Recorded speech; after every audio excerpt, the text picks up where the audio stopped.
J'ai des amis qui vivent à Hong Kong depuis plus d'une décennie et qui envisagent de retourner dans la partie continentale. Dans le même temps, de nombreux Hongkongais titulaires d'un passeport BNO envisagent également de quitter Hong Kong. Selon vous, qu'est-ce que cela dit sur l'avenir de Hong Kong? Leave and come back, a few times over. J'ai déjà vu des gens de Hong Kong partir et revenir plusieurs fois au cours du siècle dernier. Et Hong Kong est un lieu de passage, ce qui rend Hong Kong unique et fait de Hong Kong une métropole. Les portes sont toujours ouvertes et les gens peuvent choisir. C'est très simple, quand ils verront qu'il y a effectivement des preuves d'opportunité et de réussite, les gens viendront.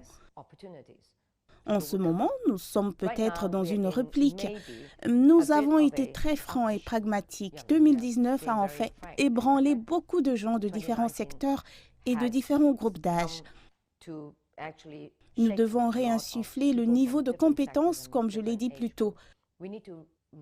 J'ai également été très occupée lorsque beaucoup de mes amis étrangers qui venaient d'en entendre parler et qui n'étaient pas en fait allés dans l'une de ces zones de la région de la Grande Baie, Hangting ou Qinghai, étaient devenus tellement enthousiastes qu'ils me posaient de nombreuses questions sur ce que ça voulait dire. Est-ce que ça voulait dire que nous pouvions maintenant y aller, nous y installer? Maintenant, on nous donne fondamentalement un nouvel espoir avec quelque chose de très concret.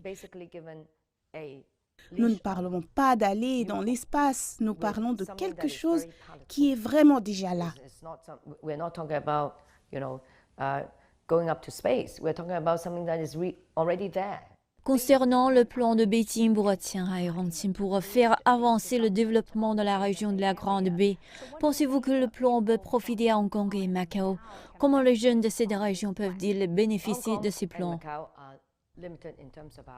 Hong Kong et Macao sont limités en termes de terre dans l'ensemble pour l'offre en terre. Si nous avons besoin de construire de nouveaux secteurs, où allons-nous? La première chose, ce sont tous les professionnels impliqués dans l'architecture, l'ingénierie, la comptabilité, le juridique et aussi bien sûr les services généraux d'approvisionnement et de logistique. Alors vous voyez, ce sont des éléments de base pour établir un plan de construction d'une nouvelle ville cosmopolite.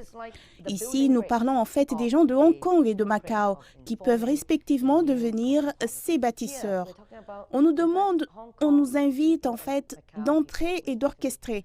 Que demander de plus? Vous n'êtes pas seulement un entrepreneur, vous êtes celui qui va établir le plan.